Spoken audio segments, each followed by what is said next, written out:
my name is James Marshall. I'm 36 years old, and until recently, I was a captain in the U.S. Army. I spent the last 18 months deployed in Iraq, serving my country with pride, grit, and a sense of duty I believed was unshakable. But no amount of combat training prepares you for what it feels like to come home and find your whole life gone. I remember stepping off the plane. My uniform was wrinkled from the flight, my shoulder ached from the injury that got me discharged, and all I wanted was to see my wife and son. I'd sent them letters, kept their photos folded in my wallet, and dreamed about Sunday pancakes with Colton while I patched up trucks in a dusty motor pool. But they weren't there. No welcome sign, no hugs, no familiar voice calling my name. Just silence and a text message I didn't read until I was already in a cab. The message was short. She said she'd moved out, that she'd filed for divorce 3 months ago, that she'd met someone else. My jaw clenched so tight I thought my teeth might crack, but I kept staring out the window like nothing had happened. I didn't cry, I didn't scream, I just went numb. When I got to our house, the one we bought after I made captain, the one where we'd planted lemon trees out back, there was a different car in the driveway. The locks had been changed. My name had been taken off the title. My neighbor, an old guy who used to wave when I mowed the lawn, told me she'd been living there with her new boyfriend for weeks. My knees felt weak, but I stood there for what felt like an hour, like a ghost who hadn't realized he was dead yet. Turns out, while I was halfway across the world dodging IEDs, she'd been filing papers, draining our joint account, and getting cozy with a guy who worked in real estate. She kept the house, the car, and the savings. All I had left was my duffel bag, a few medals, and the bills from the hospital in Ramstein. I tried to call her. I begged to talk to Colton. Her lawyer answered instead. He said the custody hearing was still weeks away, and until then, I wouldn't be seeing my son. I slept in my car that night. It was parked behind a gas station on the edge of town, the seat barely reclined, my arm throbbing with pain, and my heart heavier than my rucksack ever was. I stared at the ceiling and tried to understand how everything I'd fought for could vanish in a single afternoon. I'd faced enemies with rocket launchers who scared me less than this. The next day, I checked into a cheap motel, mold in the shower, stained carpet, paper-thin walls. The guy at the front desk barely looked up when I handed him the cash. I sat on the edge of the bed and stared at a broken TV screen, trying to remember what normal used to feel like. The ache wasn't just physical anymore. It was deeper, spreading into my chest, settling somewhere I couldn't reach. I didn't know what to do. I didn't even know who I was without the uniform. I wanted to believe things would get better, but hope felt like a luxury I couldn't afford. All I had was silence, a motel key, and the sound of my son's voice echoing in my head. "Dad, are you coming home soon?" That question haunted me more than anything I saw overseas. I didn't have an answer. Not yet. But I wasn't ready to give up either. Not yet. The motel smelled like wet carpet and old cigarettes. The walls were thin enough that I could hear the guy in the next room arguing with someone on speakerphone every night. I stopped noticing the smell after the first week. When your whole world collapses, things like mold and flickering light bulbs stop bothering you. I spent my days hauling pallets in a shipping yard 10 miles out. It paid just enough to cover the room, gas, and the occasional can of cold ravioli. That became dinner most nights. I ate with the plastic spoon I kept in my glove box, sitting on the edge of the sagging mattress with my boots still on. Some nights, I was too tired to take them off. My shoulder burned constantly from the torn ligaments, but I couldn't afford to stop working. I couldn't afford anything, really. Every time I passed by a playground or saw a dad holding his kid's hand, something twisted in my gut. I missed Colton more than I could stand. He was 6. He used to climb onto my shoulders and call me Captain Dad. Now, I only saw him in photos I wasn't supposed to have. The court said I needed stability before I could get visitation. Funny how serving 2 tours didn't count as stable. Then one afternoon, she showed up, Meredith, my ex-wife. She pulled into the motel lot in a brand new black SUV, windows tinted, paint shining like it had just come out of a commercial. She stepped out in heels, her new boyfriend right behind her. He was wearing one of those fitted shirts that looked expensive without trying too hard. She looked around the lot like it offended her, then spotted me unloading boxes from my truck. She smiled. Not the kind you give an old friend, the kind of people wear when they think they've won. Colton peeked out from the back seat and waved. I waved back, but Meredith stepped in front of him, blocking his view. Then she said it, loud enough for everyone nearby to hear. Looks like you finally found a place that matches your worth. I didn't say anything. I just stood there, sweat soaking through my shirt, arms full of boxes, jaw locked so tight it hurt. Her boyfriend laughed. That was the part that stung the most. Not her words. His laugh. Like I was a joke they'd rehearsed. Like all those years meant nothing. They drove off, and I went back inside. I opened a can of ravioli, sat on the bed, and tried not to think. The taste was metallic and bland, but I chewed slowly, staring at the wall, swallowing the food and the shame at the same time. That was the night I stopped looking in the mirror. I didn't like the man staring back. But deep down, beneath the bitterness and the dirt under my nails, something was still alive. A small, stubborn piece of me refused to stay broken. I just didn't know yet how far I'd have to fall before I could rise. I wore my old dress uniform to Grandpa's funeral. It still fit, more or less, though the sleeves pulled tight across my shoulder and the medals felt heavier than I remembered. Nobody said anything about it.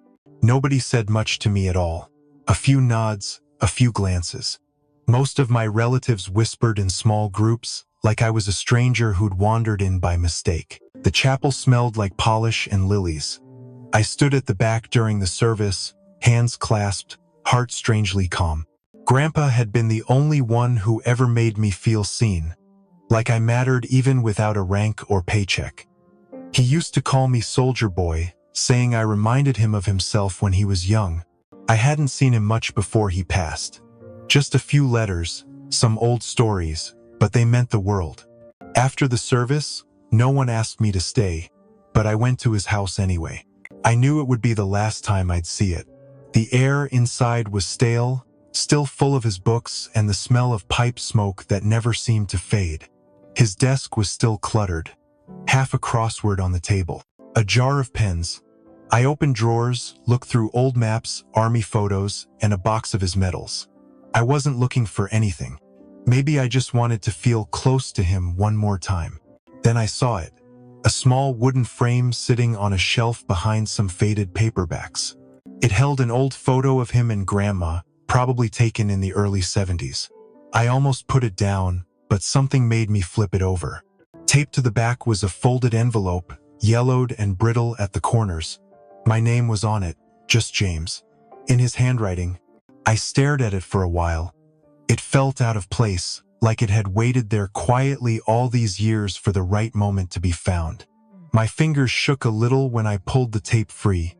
I didn't open it yet. Not right away. I sat down in his chair, the leather creaking under my weight, and held that letter in my lap. Whatever was inside, it felt important. More than that, it felt like the first hand stretched out to me since I came back. I finally opened the envelope. The paper inside was worn soft, the ink a little faded, but the handwriting was still strong. Grandpa had written it like he knew one day I'd need to hear from him. He didn't say goodbye or talk about the past. He talked about land. Back in 1965, he bought a stretch of property in central Texas. Said it was nothing special at the time, just dusty fields and scrub brush. He bought it cheaply, mostly because he believed in holding on to things that others overlooked. He never told the rest of the family about it. He said people would only see the dirt, not the value. There were copies of documents folded into the letter, deed records, a map, coordinates. The land had stayed in his name all those years, unclaimed, undeveloped, untouched. He wrote that he wanted me to have it, that he trusted me to figure out what to do with it when the time came. I didn't know what to think. I wasn't even sure it was still worth anything. But something about the way he wrote made me curious. That night, I went online and started digging. Took me a few hours to cross-reference the parcel number, overlay it with county maps, and see where it actually was. My heart stopped when the screen refreshed. That land? It was sitting right in the middle of a booming industrial park just outside Austin. A massive tech company had built its headquarters practically on top of it. I zoomed in. Roads, buildings, parking structures. It was all there. And somehow, a chunk of it still legally belonged to Grandpa. To me. I checked the county database 3 times. I called a real estate attorney the next morning. He nearly choked when he saw the records. The title was clean. Taxes had been prepaid years in advance.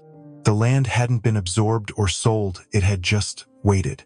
I didn't sleep that night.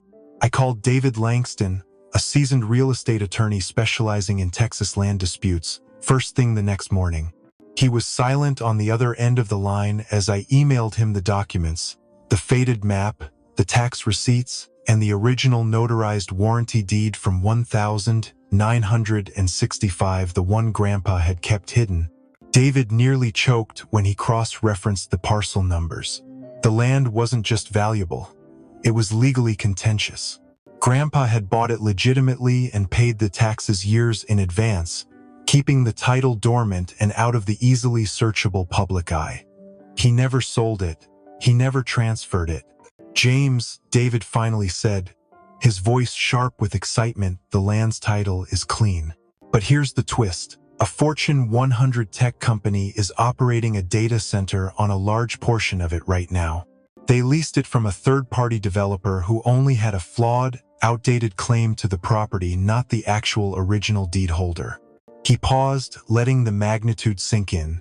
They built a multi-million-dollar facility on land they don't legally own or have the right to sublease.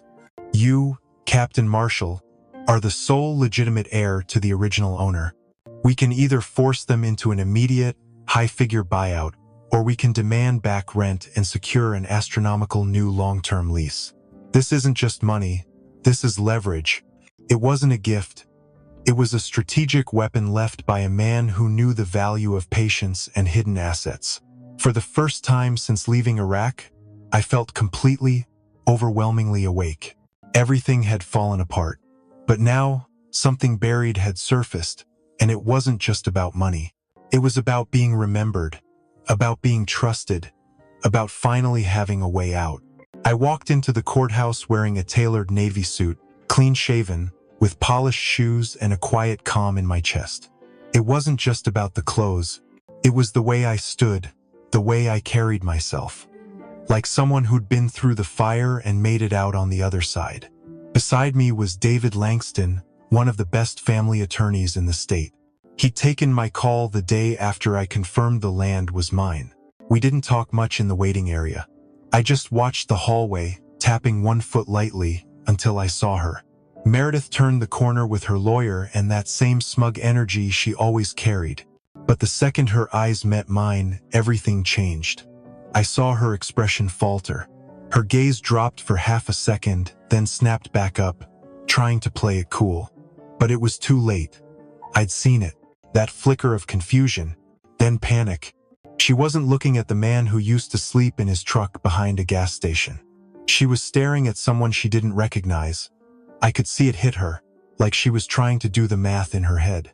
The suit, the briefcase, the lawyer. She didn't know where I'd gotten the money. She didn't know what I knew, and that scared her. Colton was there too, holding her hand. He smiled when he saw me and waved like he used to. I smiled back, slow and steady, and nodded. I didn't rush over. I didn't speak out loud. I didn't need to. This wasn't about revenge, it was about presence. About letting her see what she walked away from, what she never expected to rise again. Inside the courtroom, I sat straighter than I ever had.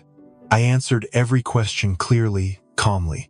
My file was thick with records, job offers, property titles, and letters of character from veterans I'd served with. The judge looked impressed. Her lawyer kept checking his notes like something was missing. Meredith barely said a word. For the first time since I came home, I didn't feel like I was trying to prove anything. I already had. The rest was just paperwork. And for once, I didn't feel small, I felt seen. When the judge asked about my financial stability, I slid the documents across the table without a word. Deed records, lease agreements, tax filings, and a notarized valuation. All of it legitimate. All of it mine. I watched Meredith's eyes skim the paperwork, her brows tightening with every page. Her lawyer leaned in, flipping through with growing urgency. The silence in that room said more than I ever could. The land in question covered over 60 acres in a rapidly expanding tech corridor just outside Austin. What used to be dry brush and fence posts was now flanked by steel buildings and corporate offices. A Fortune 100 company had signed a 15-year lease on the property. Their data center sat right on top of what Grandpa had once called worthless soil. I was receiving quarterly payments that most people wouldn't see in 5 years of hard work. The judge asked if the income was verified. My lawyer nodded and handed over the statements. Meredith sat back in her chair, arms crossed, lips tight. I didn't look at her. I didn't need to. This wasn't about her. It wasn't about revenge or rubbing it in. It was about proving, to myself and to that courtroom, that I wasn't just some washed-up vet sleeping in a motel anymore. I had something solid now, something no one could take. When they called for closing statements, my attorney spoke clearly and without flourish. Stable housing, financial security, community references. A parent who had fought, fallen, and rebuilt. When it was done, I stood up, adjusted my cuff, and looked over at Colton. He smiled again. That time, I let myself smile back. I walked out of that courtroom knowing who I was. Not a broken man. Not a cautionary tale. Not someone to pity or push aside. I was a father, a provider, a landowner. The kind of man who knew what it meant to lose everything and still show up with his head high. I didn't have to say a single word to prove it. I just handed over the truth and let it speak for me. Looking back now, I think losing everything might have been the best thing that ever happened to me. It didn't feel like that when I was sleeping in my car or eating cold food from a can. It felt like failure, like punishment, like a slow kind of death. But sometimes, life has to strip you bare before you can see who you really are underneath it all. When I got back from Iraq, I thought I was still that same soldier. The one with discipline, duty, purpose. But I'd wrapped my whole identity around that uniform, and when it came off, I didn't know the man underneath. The pain of losing my family, my home, my pride, it forced me to rebuild from the ground up, and not just financially. I had to figure out what mattered when everything else was gone. My grandfather's letter didn't just save me with its contents. It reminded me that someone believed in me even when I didn't. That quiet act of love, buried in an old picture frame, became the seed of something bigger than property or money. It gave me space to grow. And in that space, I became someone I actually respect. I used to carry so much anger toward Meredith. At how easily she moved on, at how cold she'd become. But somewhere along the way, that anger started to feel heavy, and I got tired of dragging it. The truth is, she left me when I needed to be broken. I might never have changed if she hadn't. And for that, strange as it sounds, I'm grateful. This isn't about winning or proving her wrong anymore. It's about finally understanding that my worth was never tied to what I could earn, or what title I wore, or who stayed by my side. I found value in silence, in work, in being present. I found strength in forgiveness, especially the kind you offer when nobody asks for it. Sometimes life takes everything, so you can start fresh with nothing but yourself. And if you can stand in that emptiness and still move forward, what you rebuild will be stronger than what was lost. I don't regret the fall. I needed it to learn how to rise. It was a quiet evening, just Colton and me sitting on the porch, watching the sun melt into the hills. He had his feet tucked under him, sipping juice from a plastic cup, eyes wide the way only kids can look at the world. We didn't talk much. We didn't need to. Sometimes, being with him felt like breathing after holding it in too long. Then, out of nowhere, he asked me if I was a hero. His voice was small, but the question hit hard. I looked at him for a moment, saw how serious he was, how much the answer mattered. I smiled, slow and steady, and shook my head. No, buddy, I'm not a hero. I'm just someone who never gave up. He didn't say anything after that. He just nodded, like that made perfect sense. Like the idea that staying in the fight, even when you're losing, was enough to count. And maybe it is. Maybe that's what being a father really means. Not always having the right answers. Just being there, showing up, even when it's hard. Especially when it's hard. I looked out over the land. The deal was done, the money was flowing, the house was built. But none of that compared to this moment.